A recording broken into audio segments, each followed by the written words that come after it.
There are 5 major stages of grief according to the Kubler-Ross model.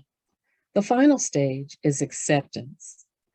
The journey to get there does not have a prescribed length.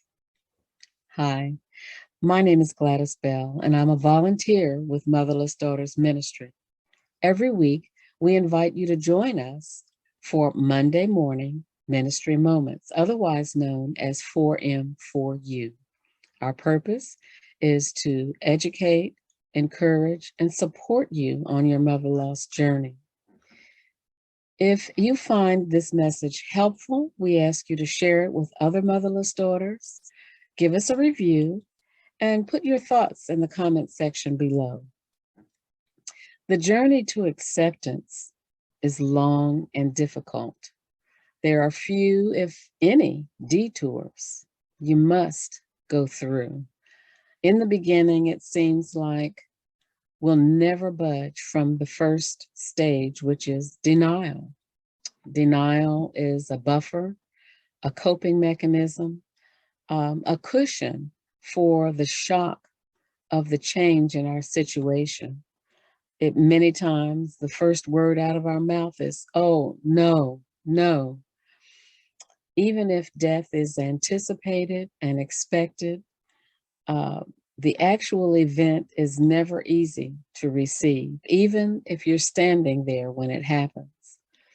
There is an inability to acknowledge that the person is gone, that they have moved to a state which they cannot return, will not return, that they'll no longer be with us. We can't even imagine our lives without them. We try everything that with everything that we have to hold on to them. When their house or what their spirit lived in is moved away from our presence, we hold on to whatever we can. That might be material items, it could be situations, and it might be memories. And the memories, no one can take away from you. Our head knows and understands the facts of what has happened. Our head also knows and has a firm grip on the foundation we've built our life on, our experiences, our beliefs. And here I can only speak for myself. You'll have to fill in the blanks for you.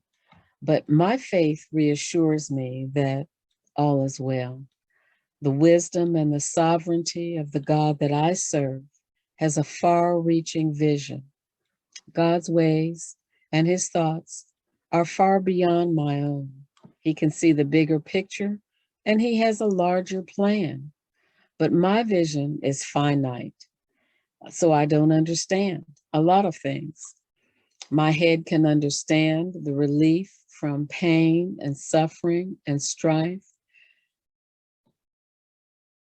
but it can't get rid of some of those pesky why questions that can throw you into some of the other stages of grief, like anger and bargaining. Depression is another stage along the way that can become, if I might say, long-term housing if we allow it. In the process, we take steps forward, backward, and sideways. In times of crisis, we gravitate toward the things that we're familiar with, the things that we know, trusted supports. My experience informs me that God has never failed me. There is a song someone sent to me to listen to called The Goodness of God. And I have to admit, as the lyrics state, speaking of God, quote, "You have led me through the fire in the darkest night. You are close like no other. I've known you as a father. I've known you as a friend. And I have lived in the goodness of God. And all my life, you have been faithful. All my life, you have been so, so good." Unquote. I've been able to trust God every step of my journey. And if I have to hang on by my fingernails, I'm holding on to God. He has gotten me through every trial, 8 major losses of people, and 3 major losses of pets for 70 years. Where else am I going to go? Families make plans in advance for reunion of all of its members. And many times they're held where the family originated, what they might call the family homestead. So people travel long distances to, quote, go home. We speak of funerals as homegoing celebrations. And each of us travels various distances in this world.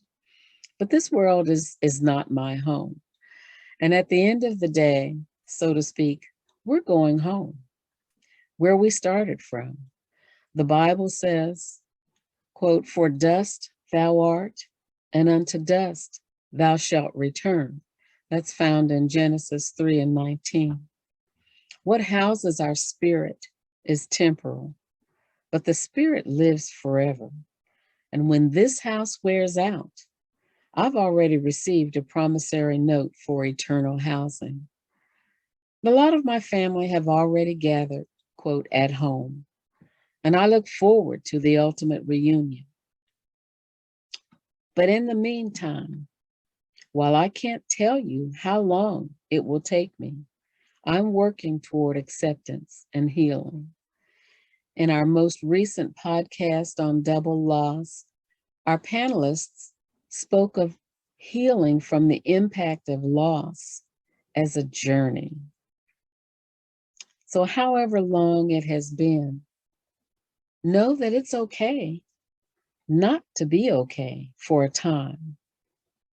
As long as you exist in that space with the support of those who love and care for you, and also reach out to others who are coming in that path behind you. They need to know that they're not alone and that someone understands where they are. As our panelists pointed out, healing from grief is not a destination. It is a journey. And that's why the Motherless Daughters Ministry flagship course is called The Journey. Visit our website at www.motherlessdaughtersministry.com to learn more about that. The journey to acceptance and healing begins with one step. Success on that journey is simply being on the journey. Remember, you are not alone. God bless you.